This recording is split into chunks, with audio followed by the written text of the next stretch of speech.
बंधुगण भलगपर एही ज्ञानमय आभासकु आपणमानंकु स्वागत। आपण जानती कि आपणक द्वारा करा जायथिबा गोटिए शुभ कर्म आपणक पाई अभिशाप पालटि जाई पारे। आमे समस्ते भाबु दान हेउछि पुण्य अर्जनर श्रेष्ठ मार्ग एवं सौभाग्यर चाबिकाठी। किंतु आपण केबे कल्पना करिसंती कि आपणक श्रद्धार सहित दिया जायथिबा सेही दान काहार सर्वनाशर कारण होई पारे। काहींकि किछि दान स्वर्गर द्वार खोलिबा परिवर्ते नरकर अंधकार गहरकु टाणी निए। केबे एवं काहींकि जने बदान्य व्यक्ति निजर समस्त पुण्य हराई बसे। आजि आमे आपणक पाई नेई आसिछु एभଳି एक गभीर तथा रहस्यमय प्रसंग जहा आपणक जीवन जीवार शैली को संपूर्ण बदलाई देबो। एहा सेही कठोर सत्य जहा शताब्दी शताब्दी धरी महापुराण गरुड़ पुराणर पृष्ठारे साइता होई रहिछि। जेउठारे स्वयं जगतर नाथ प्रभु श्रीहरि विष्णु पक्षीराज गरुड़ंको जिज्ञासा पूरण करिबाकू जाई कहिसंती सेही 7 प्रकार लोकंको विषयरे जहांकू दान कले आपणंको जीवन सारार संचित सुकर्मर पुंजी मुहूर्तक मध्यरे पाउंस होई जाए। कल्पना करंतु सेही दृश्यकू क्षीर समुद्रर अनंत शेषनाग सज्जारे विराजमान नारायण आउ तांको सम्मुखरे विनम्र भावरे दंडायमान गरुड़। गरुड़ंको मनरे प्रश्न उठुछि, हे प्रभु दान तो मुक्तिर मार्ग, तेबे एथिरे विनाशर भय काहींकी? प्रभुंको मुखमंडलरे सेही गूढ़ स्मित हास्य जेउथिरे लुचि रहिछि संसारर सबुठारु बड़ सतर्कबाणी। बंधुगण आजिर एही प्रसंग एक रोमांचकर यात्रा परि आपणंकु आच्छन्न करि रखिबो। प्रतिटी मुहूर्तरे आपण जानिबाकू पाइबे एक नुआ रहस्य। काहींकि जने पुण्यात्मा व्यक्ति मध्य भूल हाथकू दान देई सारा जीवन दुख और दारिद्र्यर बोझ मुंडाए ताहा आपणंकु चकित करिदेबो। प्रभु श्रीहरि और गरुड़ंको सेही दिव्य वार्तालाप मध्यरे आमे खोजी पाइबा आम जीवनर सबुठारु बड़र समाधान। तेबे आसंतु आरंभ करिबा आजिर एही गभीर विषय गरुड़ पुराणर सेही 7टी भयंकर चेतावनी। किंतु सावधान, जदि आपण शेष पर्यंत एही रहस्य को न बुझिछंती तेबे हुए तो आपणंको अजाणतरे करा जायथिबा गोटिए भूल दान आपणंको भाग्य को अंधकार आड़कु ठेली देई पारे। बंधुगण प्रभु श्रीहरिंको सेही दिव्य चरणरे मन निवेश करी चालंतु एही कथोपकथनर सेही रोमांचकर आरंभ आड़कु। बंधुगण शांत शीतल आउ मनोरम सेही क्षीर समुद्रर परिवेश। अनंत शेषनागंक सज्जारे शयन करिछंती सृष्टिर पालनकर्ता प्रभु श्रीहरि विष्णु। चतुर्दिगरे एक अलौकिक आभा खेली बुलुछि। प्रभुंको पादपद्म निकटरे कृतांजलि पुटरे दंडायमान अछंती पक्षीराज गरुड़। गरुड़ंको मनरे एक गभीर आलोड़न सृष्टि होइछि। से देखुछंती संसाररे किछि मनुष्य अत्यंत दानशील होई मध्य निज जीवनरे दुख दारिद्र्य और अशांतिर कुहुड़ी घेରରେ रहुछंती। तांको मनरे प्रश्न उठुछि, जदि दान पुण्यर मार्ग तेबे एही विरोधाभास काहींकी? गरुड़ विनम्र भावरे पचारिले, हे प्रभु हे जगन्नाथ आपण सबुबेले कहंती जे दान हेउछि कलिजुगर सबुठारु बड़ शक्ति। किंतु कोन एमिति किछि परिस्थिति अछि जेउठी दान कले मध्य मनुष्य पुण्य परिवर्ते पापर भागीदार हुए? कोन दानर कौनसी सीमा बा नियम अछि? काहींकि जने व्यक्ति सर्वस्व दान करी मध्य शेषरे निज भाग्य को निंदा करे? भगवान विष्णु स्मितहास्य देई कहिले, हे खगेश्वर तुमर जिज्ञासा अत्यंत प्रासंगिक। मने रख दान एक दिव्य शक्ति सत, किंतु एहा एक धारुआ खड़ग परि मध्य। जदि सठिक पात्र को दिया जाए तेबे एहा मोक्षर द्वार पिटाई थाए, किंतु जदि कुपात्र को दिया जाए तेबे एहा सर्वनाशर कारण होई थाए। गरुड़ पुराणर सेही रहस्य को बुझ जेउठारे मु 7 प्रकार लोकंको विषयरे कहिछि जहांकू दान देबा अर्थ निज हातरे निज पुण्य को जाली देबा। प्रभु पुणी कहिले, हे गरुड़ दान देबा समयरे मनुष्य केवल निजर उदारता देखे, किंतु ग्रहण करुथिबा व्यक्तिर स्वभाव और उद्देश्य को भूली जाए। दानर प्रथम चेतावनी हेउछि सेही व्यक्ति जे अधर्मी और कुकर्मरे लिप्त। एहाकू प्रांजल करिबा पाई प्रभु एक शिक्षणीय क्षुद्र गल्पर अवतारणा कले। अनेक वर्ष पूर्वे एक समृद्ध नगररे जने धार्मिक व्यक्ति रहुथिले। से प्रतिदिन निज द्वार को आसुथिबा जेकोनसी भिक्षुक को स्वर्ण मुद्रा दान करुथिले। ଦିନେ ଜଣେ ବ୍ୟକ୍ତି ସାଧୁ ବେଶରେ ଆସି ଦାନ ମାଗିଲା। ସେହି ଧାର୍ମିକ ବ୍ୟକ୍ତି ଜଣକ ବିନା ବିଚାରରେ ତାକୁ ପ୍ରଚୁର ଧନ ଦେଲେ। କିନ୍ତୁ ସେ ଜାଣିନଥିଲେ ଯେ ସେହି ବ୍ୟକ୍ତିଟି ଥିଲା ଜଣେ ଛଦ୍ମବେଶୀ ଅପରାଧୀ। ସେ ସେହି ଧନରେ ମାରାତ୍ମକ ଅସ୍ତ୍ର କିଣିଲା ଏବଂ ସେହି ରାତିରେ ଜଣେ ନିରୀହ ବ୍ୟକ୍ତିର ହତ୍ୟା କଲା। ଶାସ୍ତ୍ର କହେ, ସେହି ହତ୍ୟାର ଅଧା ପାପ ସେହି ଦାତାଙ୍କ ମୁଣ୍ଡରେ ଲାଗିଲା। ପ୍ରଭୁ ଶ୍ରୀହରି କହିଲେ, ହେ ଗରୁଡ଼, ଦେଖିଲ ତ, ଯଦି ତୁମର ଦାନ ଅଧର୍ମକୁ ବଳ ଦିଏ, ତେବେ ତୁମେ ପୁଣ୍ୟ ନୁହେଁ ବରଂ ପାପ ଅର୍ଜନ କରୁଛ। ଯେତେବେଳେ ତୁମେ ଜଣେ ଦୁଷ୍ଟ ଚରିତ୍ରର ଲୋକକୁ ସାହାଯ୍ୟ କର, ସେ ତୁମର ସେହି ପବିତ୍ର ଅର୍ଥକୁ ପାପ କାର୍ଯ୍ୟରେ ଲଗାଏ, ଆଉ ସେହି ପାପର ବୋଝ ତୁମ ପୁଣ୍ୟ ଖାତାରୁ ସମସ୍ତ ସୁଫଳକୁ ପୋଛିଦିଏ। ବନ୍ଧୁଗଣ, ବିଷୟଟି ଅତ୍ୟନ୍ତ ଗମ୍ଭୀର ହେବାକୁ ଯାଉଛି। କେବଳ ଅଧର୍ମୀ ନୁହେଁ, ଆଉ କେଉଁମାନେ ସେହି ତାଲିକାରେ ଅଛନ୍ତି? ଦ୍ୱିତୀୟ ଚେତାବନୀଟି କ'ଣ, ଯାହା ଆମ ସମସ୍ତଙ୍କ ପାଇଁ ଅତ୍ୟନ୍ତ ଜରୁରୀ? ବନ୍ଧୁଗଣ, ପକ୍ଷୀରାଜ ଗରୁଡ଼ ଏବେ ଅତ୍ୟନ୍ତ ଏକାଗ୍ର। ସେ ପଚାରିଲେ, ହେ ପ୍ରଭୁ, ଅଧର୍ମୀକୁ ଦାନ ଦେଲେ ପାପ ଲାଗେ, ଏହା ମୁଁ ବୁଝିଲି। କିନ୍ତୁ କିଛି ବ୍ୟକ୍ତି ସମାଜରେ ଅତ୍ୟନ୍ତ ପ୍ରତିଷ୍ଠିତ, ଜ୍ଞାନୀ ଓ ଧାର୍ମିକ ଭାବରେ ପରିଚିତ। କ'ଣ ସେମାନଙ୍କୁ ଦାନ ଦେବା ପୂର୍ବରୁ ମଧ୍ୟ କିଛି ବିଚାର କରିବାକୁ ପଡ଼ିବ? ଭଗବାନ ବିଷ୍ଣୁ ଗମ୍ଭୀର ସ୍ୱରରେ କହିଲେ, ହେ ଖଗେଶ୍ୱର, ଏହା ହିଁ ତ ହେଉଛି ଦ୍ୱିତୀୟ ରହସ୍ୟ। ଦ୍ୱିତୀୟ ଶ୍ରେଣୀର ବ୍ୟକ୍ତି ହେଲେ ସେହିମାନେ ଯେଉଁମାନେ ଅହଙ୍କାରରେ ମତ୍ତ ଏବଂ ଯାହାର ଭଗବାନଙ୍କ ଉପରେ କୌଣସି ଶ୍ରଦ୍ଧା ନାହିଁ। ଯଦି କୌଣସି ବ୍ୟକ୍ତି ନିଜର ଶକ୍ତି, ରୂପ କିମ୍ବା ସମ୍ପତ୍ତିକୁ ନେଇ ଗର୍ବ କରେ ଏବଂ ଅନ୍ୟକୁ ହୀନ ମନେ କରେ, ତେବେ ସେହିଭଳି ବ୍ୟକ୍ତିକୁ ସାହାଯ୍ୟ କରିବା ଅର୍ଥ ହେଉଛି ତାର ଅହଙ୍କାର ରୂପୀ ଅଗ୍ନିରେ ଘୃତ ଆହୁତି ଦେବା। ଏପରି ଦାନ ଦାତାଙ୍କର ସମସ୍ତ ସୌଭାଗ୍ୟକୁ ଦହିଦିଏ। ଏହି ପ୍ରସଙ୍ଗରେ ଶାସ୍ତ୍ରର ସେହି ଅମୂଲ୍ୟ ବାଣୀକୁ ସ୍ମରଣ କରନ୍ତୁ, ବିଦ୍ୟା ଦଦାତି ବିନୟଂ ବିନୟାଦ୍ୟାତି ପାତ୍ରତାମ୍, ପାତ୍ରତ୍ୱାଧନମାପ୍ନୋତି ଧନାଧର୍ମଂ ତତଃ ସୁଖମ୍। ଅର୍ଥାତ୍ ଯେଉଁଠି ବିନୟ ନାହିଁ ସେଠି ପାତ୍ରତା ନାହିଁ, ଆଉ ଯେଉଁଠି ପାତ୍ରତା ନାହିଁ ସେଠି ଦାନର କୌଣସି ମୂଲ୍ୟ ନାହିଁ।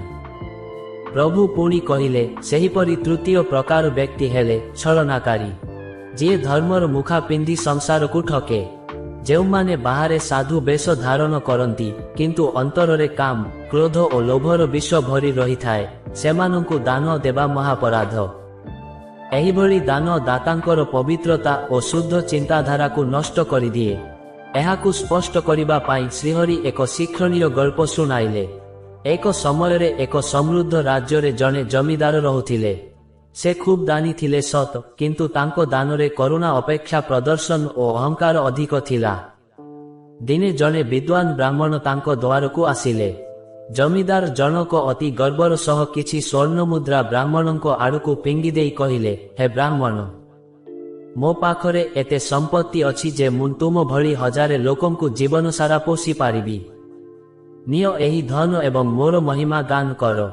ବ୍ରାହ୍ମଣ ଜଣକ ସେହି ମୁଦ୍ରାକୁ ସ୍ପର୍ଶ ନକରି ହସିଲେ ଏବଂ କହିଲେ, ଜମିଦାର ବାବୁ, ଆପଣଙ୍କ ଦାନରେ ଲକ୍ଷ୍ମୀ ନାହାନ୍ତି, ଅଛି କେବଳ ମାୟା ଓ ଅହଙ୍କାର। ଯେଉଁ ଦାନରେ ବିନମ୍ରତା ନଥାଏ, ତାହା ଭଗବାନ ଗ୍ରହଣ କରନ୍ତି ନାହିଁ।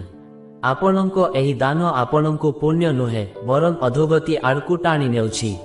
ଫଳରେ କିଛି ଦିନ ମଧ୍ୟରେ ସେହି ଅହଙ୍କାରୀ ଜମିଦାରଙ୍କ ସମସ୍ତ ବୈଭବ ଉଜୁଡ଼ିଗଲା। ପ୍ରଭୁ ଶ୍ରୀହରି କହିଲେ, ହେ ଗରୁଡ଼, ମନେ ରଖ, ଦାନ ଦେଉଥିବା ବ୍ୟକ୍ତିର ମନୋଭାବ ଯେତିକି ଗୁରୁତ୍ୱପୂର୍ଣ୍ଣ, ଦାନ ନେଉଥିବା ବ୍ୟକ୍ତିର ସ୍ୱଭାବ ମଧ୍ୟ ସେତିକି ଆବଶ୍ୟକ।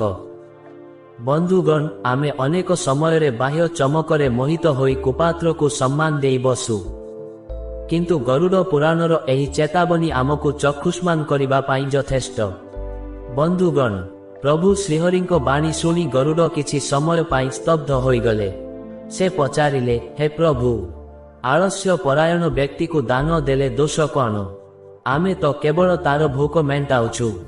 କ'ଣ କାହାକୁ ଖାଇବାକୁ ଦେବା ମଧ୍ୟ ପାପ ହୋଇପାରେ?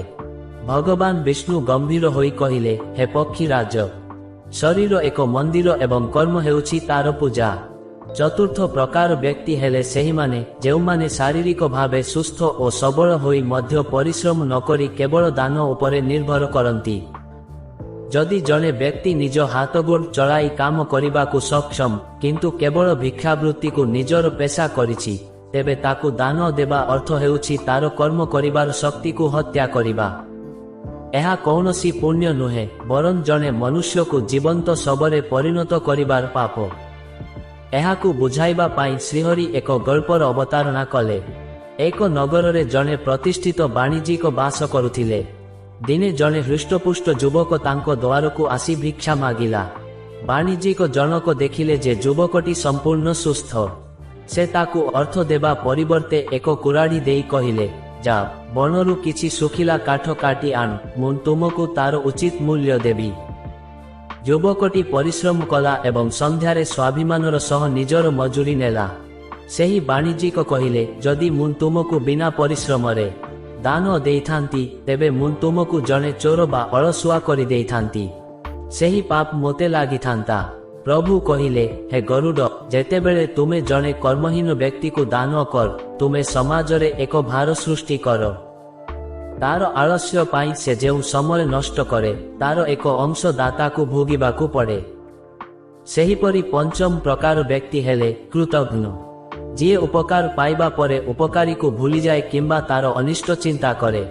ଏହିଭଳି ବ୍ୟକ୍ତିକୁ ସାହାଯ୍ୟ କଲେ ଆପଣଙ୍କ ପବିତ୍ର ଧନ ଅପବିତ୍ର ହୋଇଯାଏ।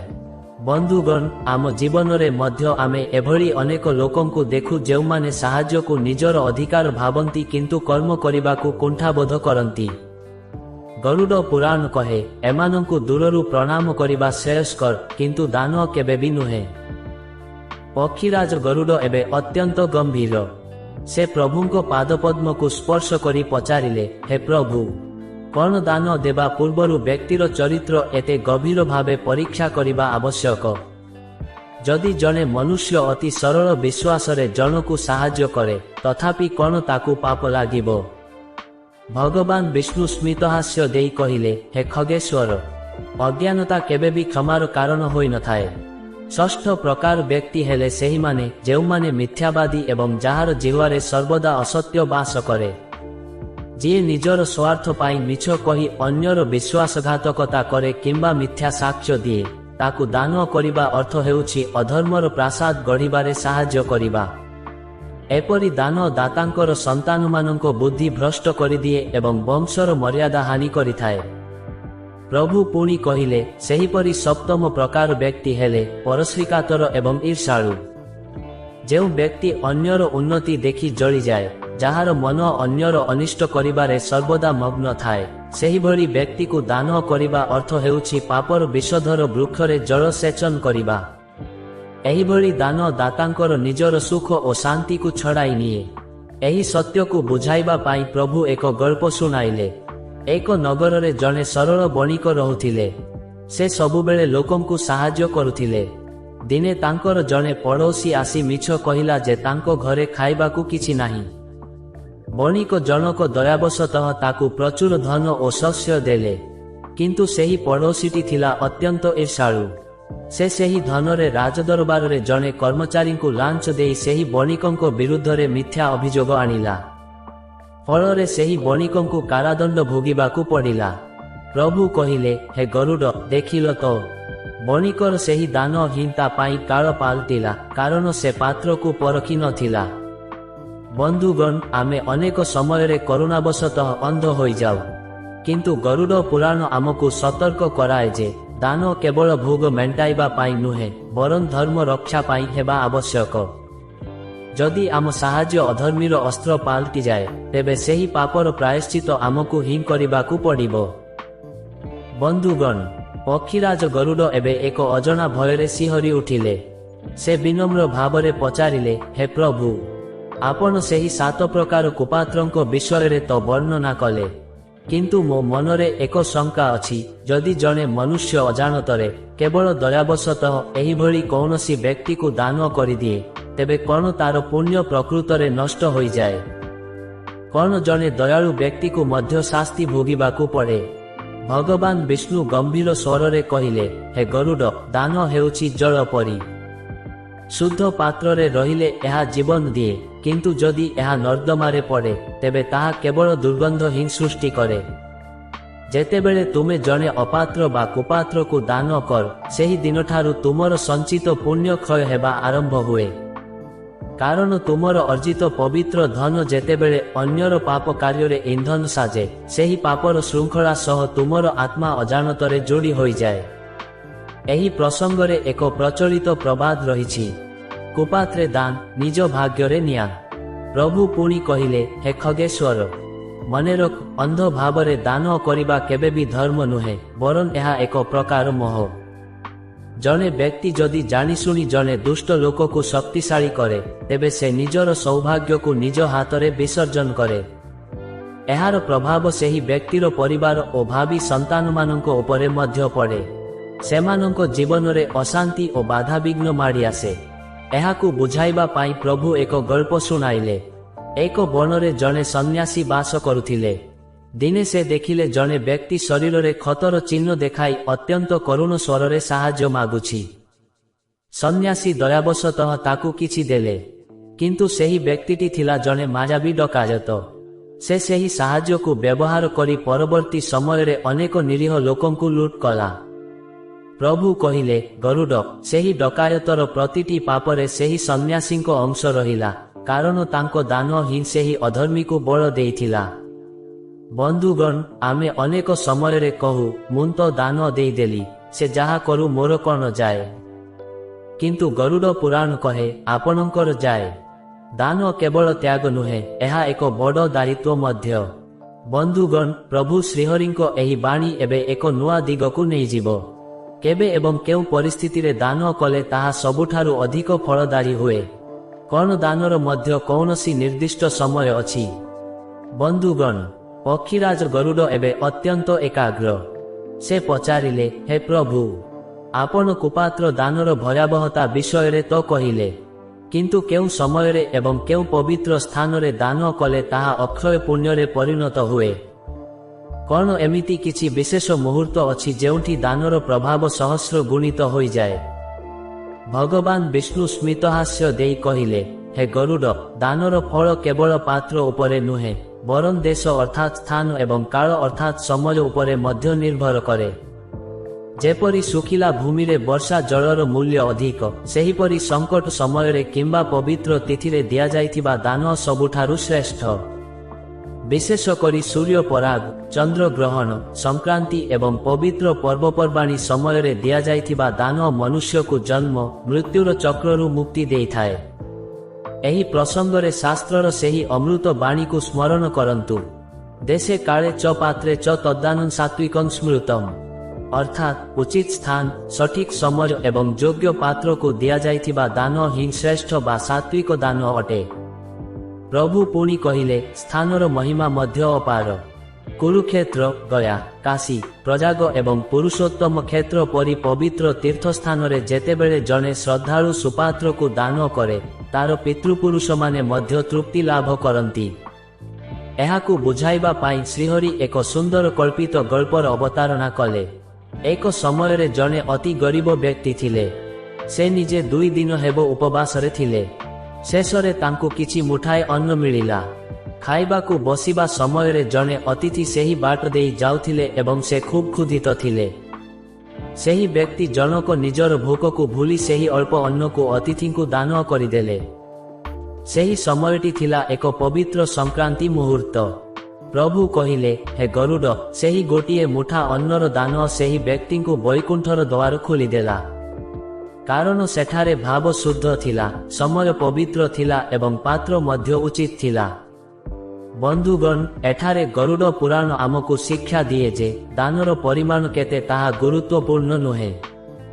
ଆପଣଙ୍କ ପାଖରେ ଯାହା ଅଛି, ସେଥିରୁ କିଛି ଅଂଶ ଯଦି ଆପଣ ସଠିକ ସମୟରେ ଜଣେ ପ୍ରକୃତ ଆବଶ୍ୟକୀୟ ବ୍ୟକ୍ତିକୁ ଦିଅନ୍ତି, ତେବେ ତାହା ହିଁ ପ୍ରକୃତ ଧର୍ମ। ବନ୍ଧୁଗଣ, ପ୍ରଭୁ ଶ୍ରୀହରିଙ୍କ ଏହି ଜ୍ଞାନର ଆଲୋକ ଏବେ ଆମକୁ ଏକ ନୂଆ ଦିଗକୁ ନେଇଯିବ। କ'ଣ ହେବ ଯଦି ଜଣେ ବ୍ୟକ୍ତି ନିଜ ପରିବାରକୁ କଷ୍ଟ ଦେଇ ଅନ୍ୟକୁ ଦାନ କରେ? କ'ଣ ସେହି ଦାନ ସଫଳ ହୁଏ? ବନ୍ଧୁଗଣ, ପକ୍ଷୀରାଜ ଗରୁଡ଼ ଏବେ ଏକ ଅତି ମନସ୍ତାତ୍ତ୍ୱିକ ପ୍ରଶ୍ନ ପଚାରିଲେ। ସେ ପଚାରିଲେ, ହେ ଜଗନ୍ନାଥ, ସଂସାରରେ ଏପରି କିଛି ଲୋକ ଅଛନ୍ତି ଯେଉଁମାନେ ନିଜର ସନ୍ତାନ, ପତ୍ନୀ କିମ୍ବା ବୃଦ୍ଧ ପିତାମାତାଙ୍କୁ ଅଭାବରେ ରଖି ସେମାନଙ୍କର ମୌଳିକ ଆବଶ୍ୟକତାକୁ ଅଣଦେଖା କରି ବାହାରେ ଦାନ ଧର୍ମ କରନ୍ତି। କ'ଣ ସେମାନଙ୍କୁ ପୁଣ୍ୟ ମିଳେ? କ'ଣ ବାହାରେ କରାଯାଇଥିବା ସେହି ଦାନ ଘରର ଦୁଃଖକୁ ଦୂର କରିପାରେ? ଭଗବାନ ବିଷ୍ଣୁଙ୍କ ମୁଖମଣ୍ଡଳରେ ଏକ ଗମ୍ଭୀର ଭାବ ଖେଳିଗଲା। ସେ କହିଲେ, ହେ ଖଗେଶ୍ୱର, ଏହା ହେଉଛି ଦାନର ସବୁଠାରୁ ବଡ଼ ବିଡ଼ମ୍ବନା।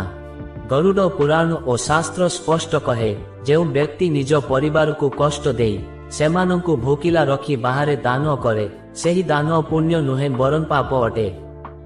ସେହି ଦାନ ଅମୃତ ନୁହେଁ ବରଂ ବିଷ ସଦୃଶ, କାରଣ ସେଥିରେ ନିଜ ଆତ୍ମୀୟଙ୍କ ଆଖିର ଲୁହ ମିଶି ରହିଥାଏ।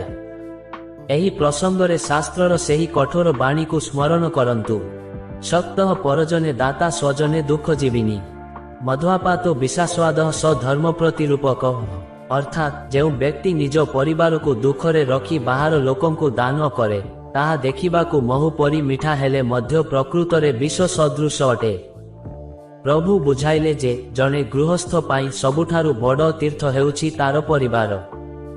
ଯଦି ଜଣେ ବ୍ୟକ୍ତି ନିଜର କର୍ତ୍ତବ୍ୟ ପାଳନ ନକରି କେବଳ ଯଶ ଓ ନାମ ପାଇଁ ବାହାରେ ଧନ ଖର୍ଚ୍ଚ କରେ, ତେବେ ତାର ସମସ୍ତ ପୁଣ୍ୟ ଶୂନ୍ୟ ହୋଇଯାଏ। ଏହି ସତ୍ୟକୁ ବୁଝାଇବା ପାଇଁ ପ୍ରଭୁ ଏକ ହୃଦୟସ୍ପର୍ଶୀ ଗଳ୍ପ ଶୁଣାଇଲେ। ଏକ ନଗରରେ ଜଣେ ପ୍ରତିଷ୍ଠିତ ବ୍ୟକ୍ତି ରହୁଥିଲେ। ସେ ପ୍ରତିଦିନ ମନ୍ଦିର ବାହାରେ ଶହ ଶହ ଭିକ୍ଷୁକଙ୍କୁ ଭୋଜନ ଦେଉଥିଲେ। ଲୋକେ ତାଙ୍କୁ ମହାନ ଦାତା ବୋଲି ପ୍ରଶଂସା କରୁଥିଲେ, କିନ୍ତୁ ତାଙ୍କ ଘରର ଅବସ୍ଥା ଥିଲା ଅତି ଶୋଚନୀୟ। ତାଙ୍କ ବୃଦ୍ଧ ପିତାମାତା ଔଷଧ ବିନା କଷ୍ଟ ପାଉଥିଲେ ଏବଂ ତାଙ୍କ ପତ୍ନୀ ପିଲାଙ୍କ ପାଇଁ 2 ମୁଠା ଭଲ ଅନ୍ନ ଯୋଗାଡ଼ କରିବାକୁ ସଂଘର୍ଷ କରୁଥିଲେ। ଦିନେ ସେହି ବ୍ୟକ୍ତିଙ୍କ ସ୍ୱପ୍ନରେ ସ୍ୱୟଂ ଧର୍ମରାଜ ଦେଖାଦେଲେ ଏବଂ କହିଲେ, ହେ ମୂଢ଼, ତୁ ଯେଉଁ ଦାନ କରୁଛୁ ତାହା ମୋ ପାଖରେ ପହଞ୍ଚୁନାହିଁ।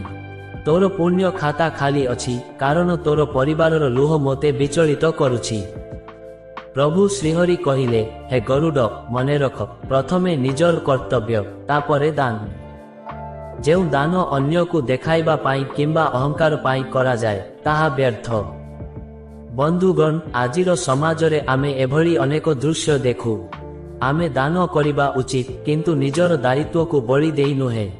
ବନ୍ଧୁଗଣ, ଆଲୋଚନା ଏବେ ଏକ ଅତି ଗୂଢ଼ ରହସ୍ୟ ଆଡ଼କୁ ଗତି କରୁଛି। ଦାନ କରିବା ସମୟରେ ଆମର ମାନସିକତା କିପରି ହେବା ଉଚିତ, ଏହାଦ୍ୱାରା ଆମର ଭାଗ୍ୟ ଉଜ୍ଜ୍ୱଳ ହେବ। କଣ ଗୁପ୍ତ ଦାନ ହିଁ ଶ୍ରେଷ୍ଠ? ବନ୍ଧୁଗଣ, ପକ୍ଷୀରାଜ ଗରୁଡ଼ ପ୍ରଭୁଙ୍କ ପ୍ରତିଟି ଶବ୍ଦକୁ ଅତ୍ୟନ୍ତ ଭକ୍ତିର ସହ ହୃଦୟରେ ସାଇତି ରଖୁଥାନ୍ତି। ସେ ପଚାରିଲେ, ହେ ପ୍ରଭୁ, ଆପଣ କୁପାତ୍ର ଏବଂ କର୍ତ୍ତବ୍ୟହୀନ ଦାନ ବିଷୟରେ ତ କହିଲେ, କିନ୍ତୁ କଣ କେବଳ ପାତ୍ର ଶୁଦ୍ଧ ହେଲେ ଦାନ ସଫଳ ହୋଇଯାଏ? ଦାନ ଦେବା ସମୟରେ ଜଣେ ମନୁଷ୍ୟର ମନରେ କେଉଁ ଚିନ୍ତାଧାରା ରହିବା ଆବଶ୍ୟକ? କଣ ପ୍ରଦର୍ଶନ କରି ଦାନ କଲେ ତାର ମୂଲ୍ୟ କମିଯାଏ?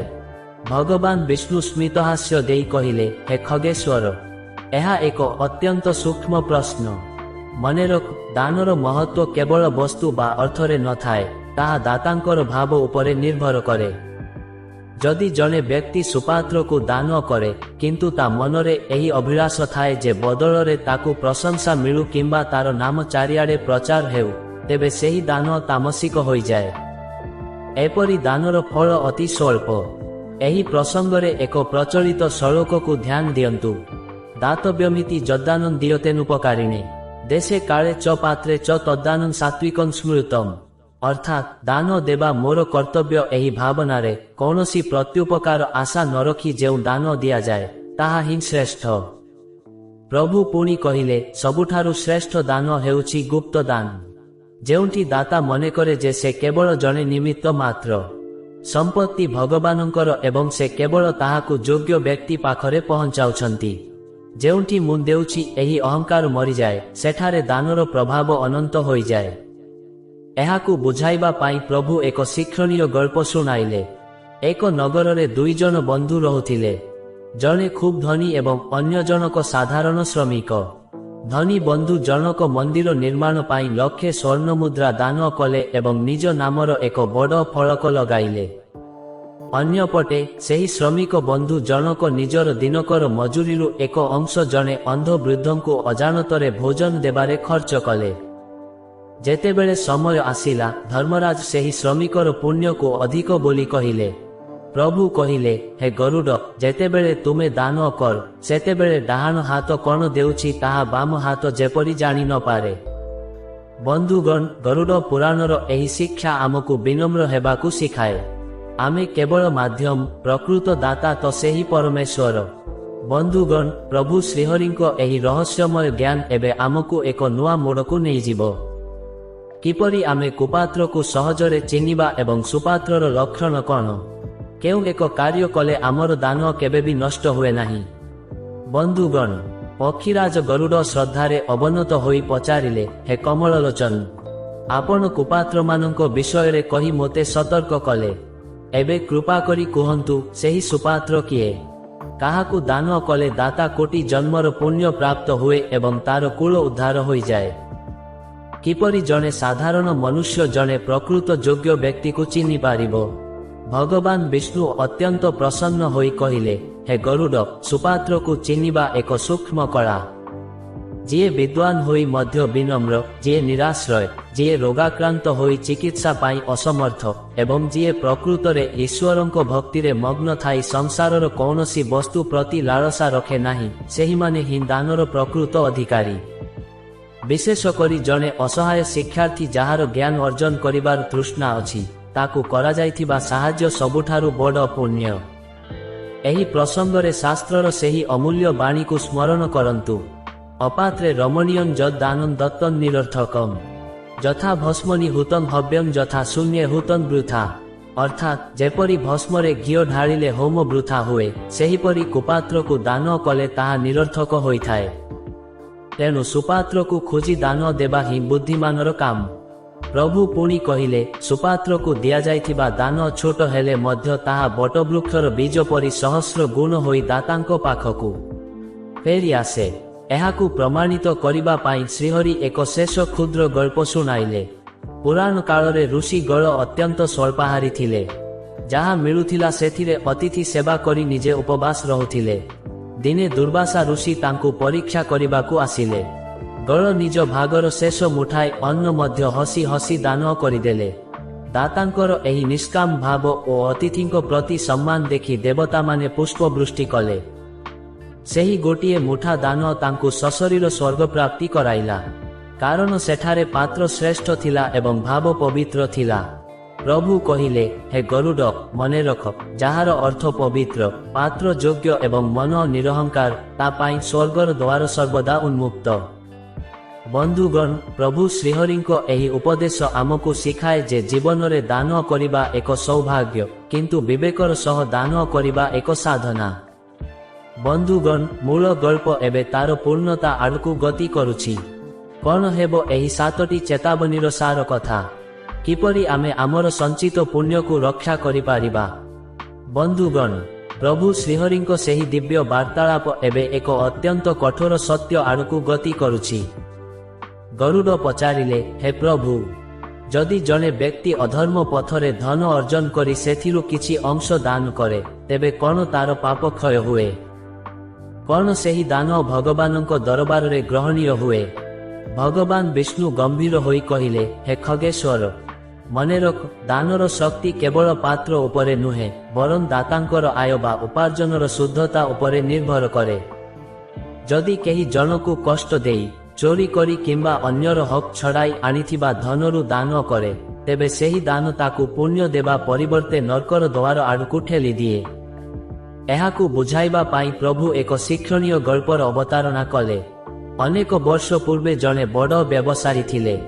ସେ ମିଛ କହି ଏବଂ ଓଜନରେ ଠକି ପ୍ରଚୁର ସମ୍ପତ୍ତି କରିଥିଲେ। ନିଜର ପାପକୁ ଲୁଚାଇବା ପାଇଁ ସେ ପ୍ରତିଦିନ ହଜାର ହଜାର ଲୋକଙ୍କୁ ଭୋଜନ ଦେଉଥିଲେ। ଦିନେ ଜଣେ ସାଧୁ ସେହି ବାଟ ଦେଇ ଯାଉଥିଲେ। ବ୍ୟବସାୟୀ ଜଣକ ତାଙ୍କୁ ଭୋଜନ ପାଇଁ ନିମନ୍ତ୍ରଣ କଲେ।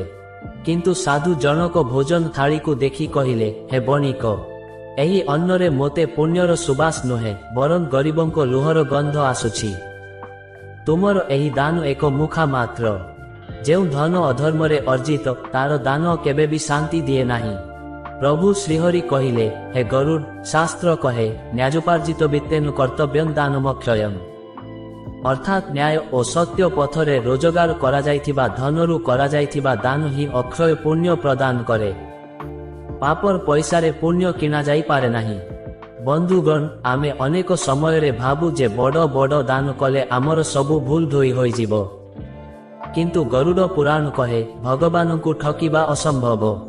ଆପଣଙ୍କ ଦାନରେ ଶ୍ରଦ୍ଧା ସହିତ ସତ୍ୟ ମଧ୍ୟ ରହିବା ଆବଶ୍ୟକ। ବନ୍ଧୁଗଣ, ଆମର ଆଜିର ପ୍ରସଙ୍ଗ ଥିଲା ଗରୁଡ଼ ପୁରାଣର ଚେତାବନୀ। ଏହି 7 ପ୍ରକାର ଲୋକଙ୍କୁ ଦାନ କଲେ ପୁଣ୍ୟ ନଷ୍ଟ। ଆମେ ଗଳ୍ପ ମାଧ୍ୟମରେ ସେହି 7ଟି ଚେତାବନୀକୁ ଦେଖିଲେ, କିନ୍ତୁ ଏବେ ଆସନ୍ତୁ ସେହି 7ଟି ଶ୍ରେଣୀକୁ ସାରାଂଶରେ ବୁଝିବା ଯାହା ଆପଣଙ୍କୁ ଜୀବନସାରା ସତର୍କ ରଖିବ। ଅଧର୍ମୀ ଓ କୁକର୍ମୀ, ଯିଏ ପାପ କାର୍ଯ୍ୟରେ ଲିପ୍ତ, ତାକୁ ଦାନ ଦେଲେ ଆପଣ ତାର ପାପର ଭାଗିଦାର ହୁଅନ୍ତି।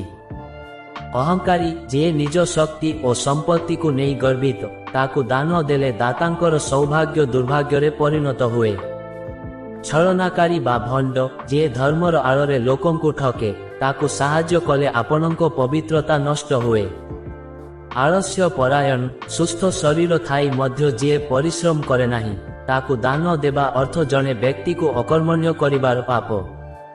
କୃତଜ୍ଞ, ଯିଏ ଉପକାରୀର ଉପକାର ମାନେ ନାହିଁ, ତାକୁ ଦାନ ଦେଲେ ପବିତ୍ର ଧନ ଅପବିତ୍ର ହୋଇଯାଏ। ମିଥ୍ୟାବାଦୀ, ଯାହାର ଜିହ୍ୱାରେ ସର୍ବଦା ଅସତ୍ୟ ବାସ କରେ, ତାକୁ ସାହାଯ୍ୟ କଲେ ଆପଣ ଅଧର୍ମର ପଥକୁ ପ୍ରଶସ୍ତ କରନ୍ତି।